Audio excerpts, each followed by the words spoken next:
سروک ترکیه رجب طیب اردوغان د کنگره روزنامه‌وانی ده لگل هفشان خوی تونسی راگهاند سروک رژیم سوریه بشار اسد تروریسته. سروک ترکیه رجب طیب اردوغان هروها راگهاند بو ترکیه بتا آوایی که قبول ناکه کریزا سوریه ده چارچوه هبونا سروک رژیم سوریه بشار الاسد ده به چاره سر کرن.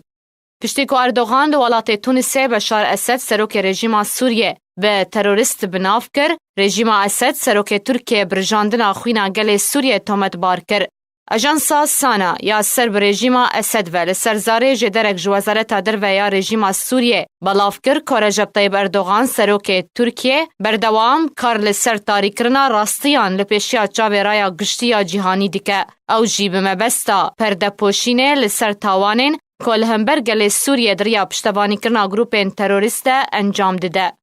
هروها جدر گوجی که اردوغان توشی نخوشیه میگالومانیا انکو جنون العظمه هاتیه و دوی باوریه ده که همو ولات نافچه دوی دبن کنترولا ترکیه دبن و دا خویا کرن که بلا اردوغان بزانبه که دمکه کرده بل سوا دستوردانوی ده ولات نافچه ده و بین دان.